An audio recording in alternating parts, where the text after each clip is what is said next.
Hello and welcome to Trojan Sports Now. I'm Sarah Drake. And I'm Briana Jones. Stick around as we bring you the latest news and scores from Troy Athletics. Trojan fans have waited long enough for baseball to be back in Riddle Pace Field, and this weekend they didn't have to wait any longer as they hosted UT Martin. The Trojan baseball team clinched their opening weekend series against UT Martin as they dominated the Skyhawks in Sunday's series finale 12-1 at Riddle Pace Field. And with the win, the Trojans start their 2018 season 4-0. And head coach Mark Smart talks about why the team's confidence impressed him this weekend. I thought we played with confidence throughout the weekend. I thought that contributed to the Game 3 win Saturday night. We were down 2-0 in the 7th, and we looked very comfortable and confident. We're going to need to continue to build that out, and we're going to have hiccups. It's going to happen. We'll have to deal with them, but I'd rather have a confident team than a team that's a little bit shaky, and we'll continue to try to improve. On Sunday, junior transfer Rush Hickson got his first start in a Trojan uniform and only allowed one run, which came in the top of the first inning. And Smart says he got off to a great start. The first inning, he was ramped up pretty good, but I thought he controlled his emotions, and Stuff played great. The first run was kind of a gift. We didn't execute behind him in that inning, but really proud of him, and he got off to a great start, and I look for that to continue, certainly. And Hickson said that being able to pitch Sunday's game in Riddle Pace Field was a surreal moment for him. I keep telling people it's surreal that I'm even here playing, but when I stepped on the mound, and I try not to look up much, but I looked up one time and I saw a lot of familiar faces, and it kind of really sunk in that first inning. It's something that not a lot of kids get to do, and it's something I'm super grateful for, so it was a very surreal moment today. And with a total of 10 home runs hit and only allowing a total of 9 runs during the series, junior Braden Lockridge says that the team was well-rounded this weekend. We have, as you can tell, a pretty well-rounded offense totally. I mean, we got freshmen stepping up, manning early, Hunter Camp playing. It's just incredible. It's much different scoring all these runs. We can kind of give our pitchers a break a little bit. They've been doing a great job regardless, but as a well-rounded team, you need to be able to hit and be able to, keep them from scoring runs. So I think we did that really well this weekend. However, the team was not so lucky against their in-state opponent Wednesday night, falling in a close one to Auburn. Number 26 Auburn scored in the bottom of the 8th inning to secure a 6-5 victory over Troy to hand the Trojans their first loss of the 2018 season Wednesday evening at Plainsman Park. The Trojans were led offensively by Brandon Lockridge, who finished 3 for 4 on the night. He was the lone multi-hit batter for Troy. Corey Childress was saddled with the loss, despite allowing only a run on 3 hits in 3 innings of relief work. After a dominating weekend for the baseball team against UT Martin, senior Matt Sanders was announced Sun Belt Conference Player of the Week. The senior blasted a 2-run homer in the 14-2 season opening rout of the Skyhawks and followed with a 3-for-5 performance and another home run in Game 2 of the series. He wrapped up the weekend with yet another 3-for-5 day at the plate and his 3rd round tripper of the series. Assistant coach Brad Phillips talks about how the award was well deserved. Matt's been what you saw this weekend, so he's been the whole preseason. He's a steady, solid senior. We're expecting a lot of big things out of him, both defensively and offensively. So seeing him get off to a good start was nothing surprising.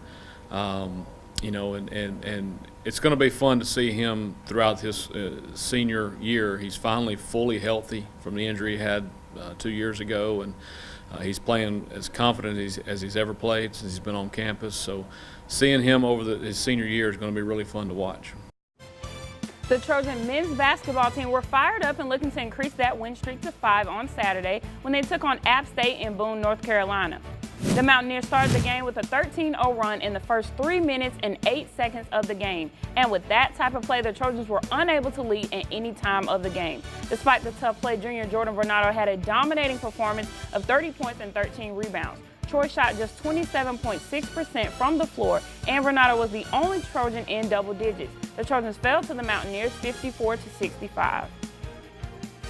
And as for the women's basketball team, they were looking to bounce back after a tough loss against Coastal Carolina when they took on App State this past Saturday. And from the looks of it, they got what they were looking for. Troy shot just 16% in the opening of the game, trailing the Mountaineers 21-9. The Mountaineers were not knocking down 6 of their first 7 shots. However, that was just enough to get sophomore Amber Rivers fired up as she scored a career-high 27 points and knocked down 6 for 8 in long range. The Trojans defeated the Mountaineers 93-64, and it was the 8th time this season the ladies have reached the 90-point mark. The Trojan women's basketball team returned to Trojan Arena in dominating fashion last night. Janae Jordan has the highlights. Louisiana Lafayette might be the Raging Cajun, but the Trojans were hot on Thursday night, dominating the Raging Cajun, winning the game 72-53. The Trojans have now won 10 conference games and 10 home games in each of the last 4 seasons, and Coach Rigby talked about how crucial every game is. Every win right now down the stretch is crucial. We're trying to get in that coveted top 4 positions, and we were, I think, 1 game ahead of Lafayette, so that would not have been good to lose to them. But it's not just about just the win, it's the way we won. I think the team came out and made a statement. Skyland Holmes almost setting a rebounding record, and that's what we asked her to do in this game. So Skyland Holmes had 21 rebounds, and she was 1 rebound shy of Kaylin Ramirez's single-game record of 22 rebounds. Holmes talked about how she's looking forward to breaking the record on Saturday. Not that I believe, but it was great to hear that she had that many rebounds and I was that close. I hope to look forward to getting that many rebounds Saturday. Senior Chelsea Gibson was 5 of 8 from the field and turned in 10 rebounds for her second double-double. Right, so I think Chelsea just keeps getting more and more at home in our system. Again, she's been here less than a year, but she's got to make it count because this is her last year. She's been getting more and more familiar with what we're doing, and the more comfortable she gets, the better she's going to play. With this win against Louisiana Lafayette, the women's basketball team will stay in the top 4 of the Sun Belt Conference tournament. The next game will be Saturday at 2 p.m. against ULM. Reporting from Trojan Arena, Janae Jordan, Trojan Sports Now. The Trojan men's basketball team was not able to complete a comeback attempt in their matchup against the Raging Cajuns to wrap up Thursday's doubleheader in Trojan Arena. The men's basketball team fell at home to the Raging Cajuns of Louisiana Lafayette 81-76 Thursday night in Trojan Arena. Head coach Phil Cunningham called it a disappointing loss and believes that even though the team didn't play well, they still had an opportunity to win the game. And he talks about 2 areas of the game that stood out. Got beat on the offensive glass.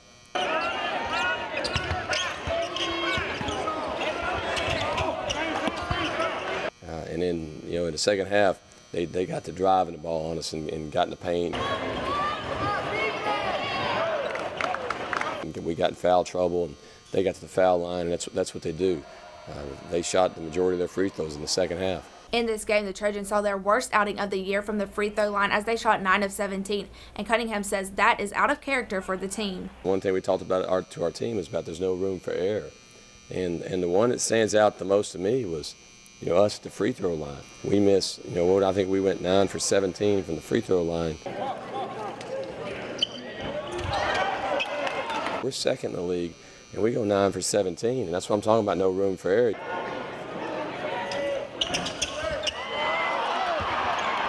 But that's out of character for us because, again, we're second in the league.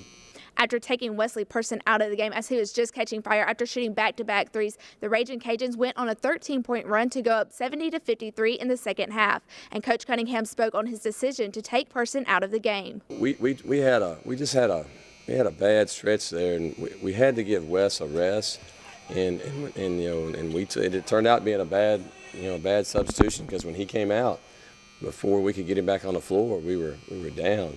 And Cunningham says that while the team might not want to hear it right now, there is a possibility of facing off against ULL in the Sun Belt Conference tournament. And he says that the team will go into that matchup with the confidence that they can win.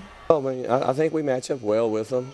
I think for whatever reason, they haven't shot the ball, extremely well, and we've done a pretty good job against that in both games. We're right there playing with them. If we play them again, we'll have the confidence that we can play with them.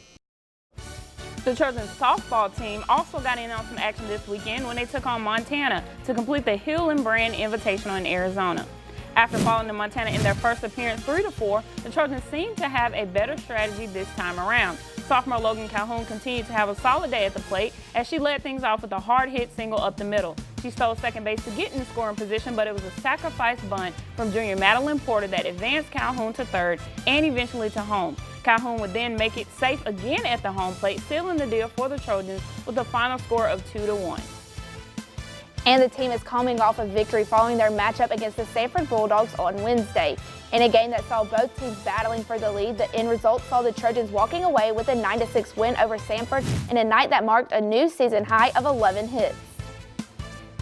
Troy track and field stars Michael Avernez and Hakeem Montgomery took on their biggest challenge of the season so far, competing at the USA Indoor Track and Field Championships in Albuquerque, New Mexico this past weekend. Avernez, last week's Sunbelt Male Field Athlete of the Week, was able to reach the finals with a 19.99 meter toss and came away with an 8th place finish in the finals with a throw of 20.12 meters. Montgomery returned to New Mexico for the second year in a row and ran a 6.65 second qualifying time in the 60-meter dash, reaching the national semifinals. He finished 15th overall, crossing the line at 6.70 seconds. The two will return to action in March when Troy Track and Field's outdoor season opens up at the Jaguar Classic in Mobile. The track and field teams were in competition Monday and Tuesday at the Sunbelt Conference Championships in Birmingham. India's Somerville launched a shot put 15.01 meters to claim the gold in the women's shot put. Nyada Alexander missed out on an individual victory of her own by just 0.02 of a second in the 400-meter dash. The senior was also a runner-up in the 200-meter and finished third in the 60-meter. She also helped lead the 4x400-meter relay team. Troy also made it to the podium with Gabrielle Henderson, who scored second in the 60-meter, and Alexis Garrett, who finished third in the 60-meter hurdles. And as a team, the Trojans had a 5th place finish, which is tied for the highest all-time by the program. As the football team continues to grow here at Troy University, so does the coaching staff, as head coach Neil Brown announced today the new linebacker coach Brandon Hall. Hall is coming off a 4-year stint as the co-defensive coordinator at Jacksonville State, where he also coached the Gamecocks safeties. In his 4 seasons at JSU, the Gamecocks rolled off a perfect 31-0 mark in Ohio Valley Conference play, won 4 conference titles, and posted a 43-8 overall record. The Trojan men's golf team opened the spring season this past weekend at the SunTrust Gator Invitational and placed 16th. Dean Martin and Ike Alexander led the Trojans, shooting 13 and 14 over respectively. Callum Masters leads the Trojans with a 74.67 stroke average and plus 3.07 score versus par on the season, while freshman Connor Fortrell is close behind with a plus 3.33 score versus par. Martin enters the Seminole Intercollegiate with a 75.67 stroke average on the season, while Jake Tiffin will be making his 4th appearance of the season with a 76.89 stroke average, and Alexander carries a 75.60 average into the weekend. Still to come on Trojan Sports Now, we'll have a preview of the Trojan basketball's matchup against ULM. But first, Sarah sits down with women's basketball guard Jasmine Robinson. Stick around for more Trojan Sports Now.